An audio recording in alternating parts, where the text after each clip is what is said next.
Well, as we approach the end of 2023, I thought I'd just go over what I've been up to this year and also talk about the plans for next year. Remembering back early in the year, the moon phase clock, the moon phase grandfather clock that I to get going again, that's working well. It's ticking away in the hall. Fantastic. Problem is, the moon phase works as well. It goes round as we'd hoped, but small problem, found that the moon phase dial goes round twice the speed of what it should do.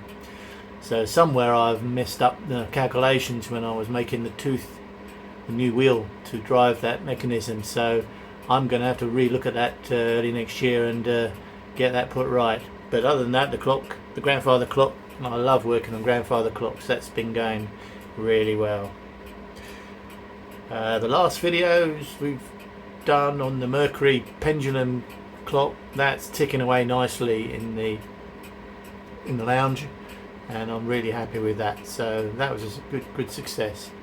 Other than that, with work commitments, I've not really had much time to get too much work done out here in the garage, but I'm hoping that next year that I'm cutting my hours down at work a bit, so it should give me a bit more time to play around in the garage, and I'm looking forward to that.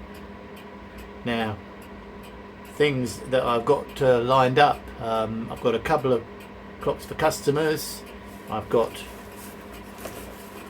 my dear friends from Lithuania, their Russian clock there, that needs to be fixed.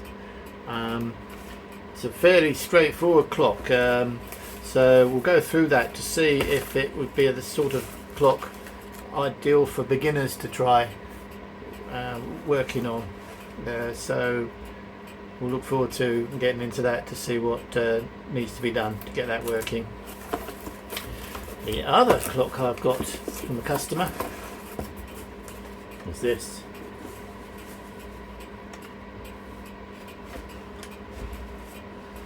Very old carriage clock.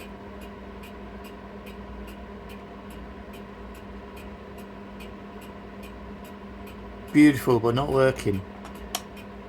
That very complicated, very small, very complicated. It's got a strike on it as well.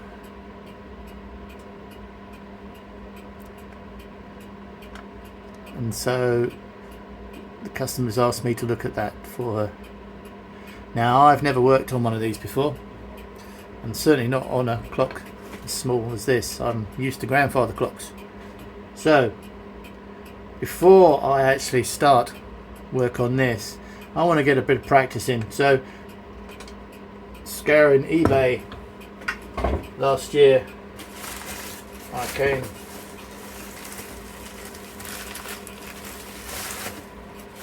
across this.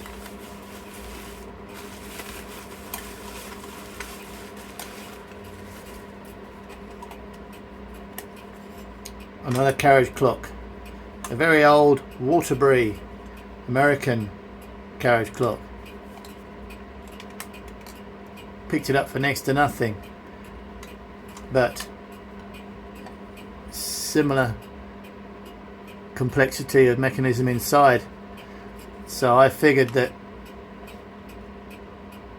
let's have a go with this one first. Let's get this restored so I'll get used to working on the smaller mechanisms. So it's a fair bit of work to do, but you can see the beauty of that. That's a well-made clock, and I think that will polish up lovely. So the plan early next year is to restore this and get used to playing with these small mechanisms, and then I'll go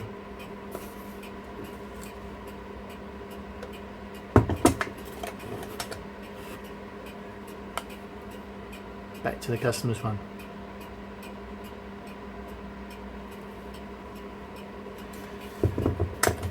So that's It's the plans for early next year. And then I've got to decide which way I want to go with clock restoration. There's a few ways I could go. I've got the French Comtoise clock mechanism, which again I spoke in my very introductory video about restoring. It's an open frame escapement that will look great when it's working, polished up, mounted on a nice stand. So that is one way I could go, doing a complete rebuild and restoration of that. I'll show you some pictures of that.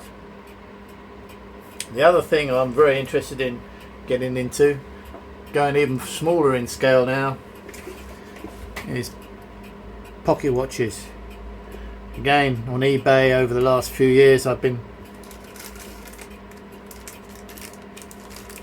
picking up some beautiful pocket watches, and I think this is as small as I'll ever go. I don't think I want to go into watch repair.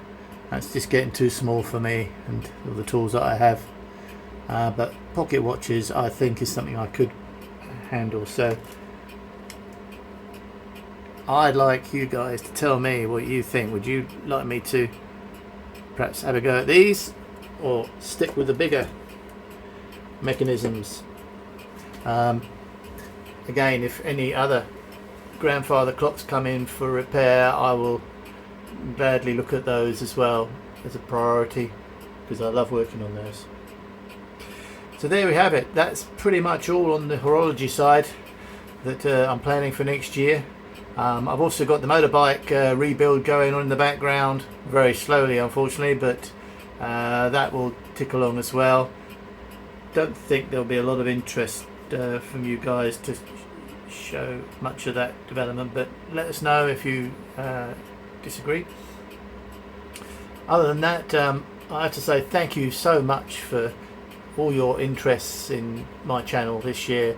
It's amazing, the numbers of subscribers is just starting to increase dramatically, and it really gives me a lot of pleasure in being able to do these videos for you. I love doing them, and I'm quite happy to carry on doing that. So thank you so much for all your views and comments that I've had over the year, and hopefully next year we'll get even more up to you. So thanks very much for watching, and wish you all a Merry Christmas, and let's look forward to a great new year ahead.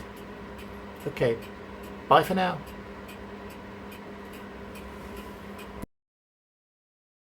Mm-hmm.